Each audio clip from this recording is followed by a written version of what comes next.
आप राष्ट्रपति भाषण नहीं है। कॉन्स्टिट्यूशन में कहीं नहीं लिखा है कि मोनोपोली होनी चाहिए। कॉन्स्टिट्यूशन में कहीं नहीं लिखा है कि पेपर लीक होना चाहिए। कॉन्स्टिट्यूशन में कहीं नहीं लिखा है कि अग्निवीर होना चाहिए। कॉन्स्टिट्यूशन में ये सब नहीं लिखा है, इसलिए मैं यहाँ रेस कर रहा हूँ। कॉन्स्टिट्यूशन में नहीं लिखा है कि हिंदुस्तान के युवाओं का अंगूठा काटना चाहिए, उनका जो हुनर है उनसे छीना जाना चाहिए।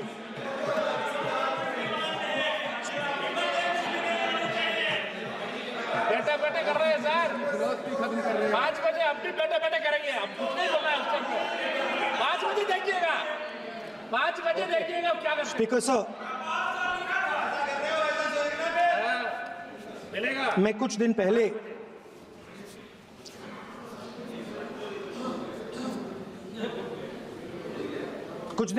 मैं हाथरस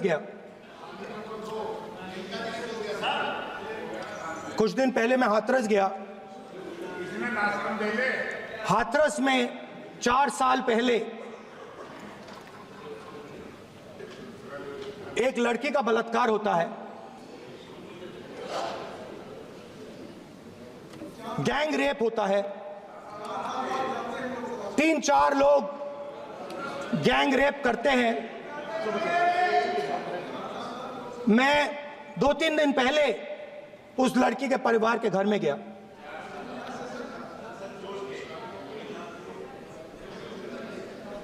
जिन्होंने गैंग रेप किया वो बाहर घूम रहे हैं और लड़की का परिवार अपने घर में बंद है। लड़की का परिवार बाहर नहीं जा सकता है। जो अपराधी हैं वो उनको रोज धमकाते हैं और वो बाहर घूमते हैं।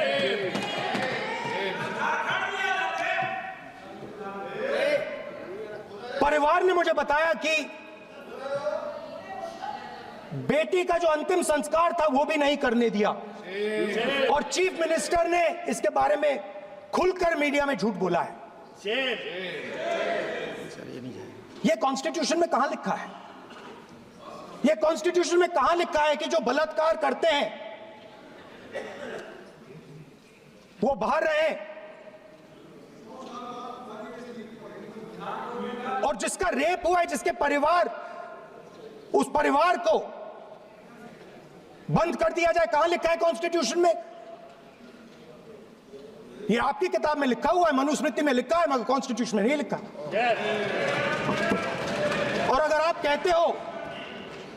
कहते हो कि यूपी में आपका राज है और वहां पे कॉन्स्टिट्यूशन नहीं लागू होता है, वहां पे मनुस्मृति लागू हो रही है।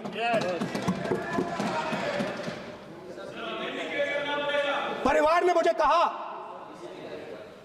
ने मुझे कहा कि यूपी की सरकार ने उन्हें वायदा किया था, कहा था कि हम आपका रिलोकेशन करेंगे, आपको कहीं और रहने की जमीन देंगे।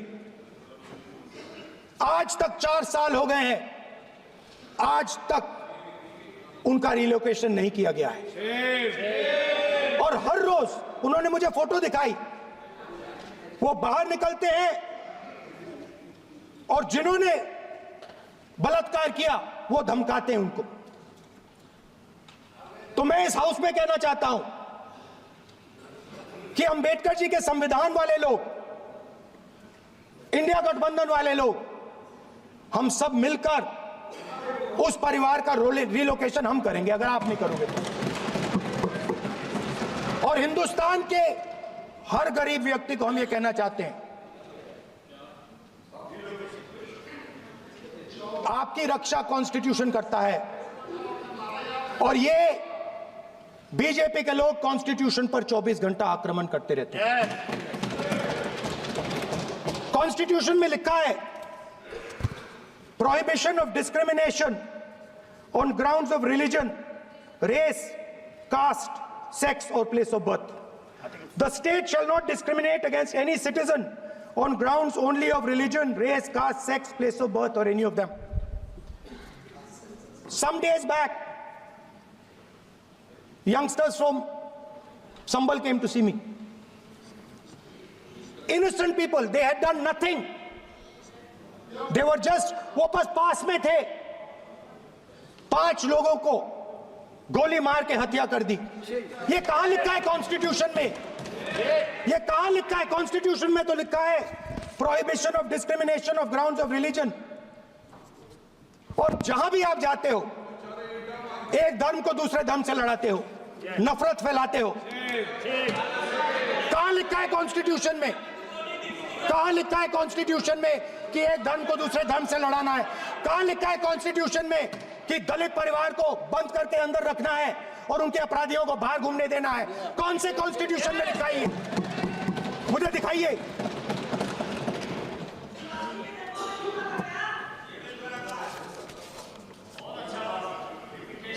स्पीकर साहब,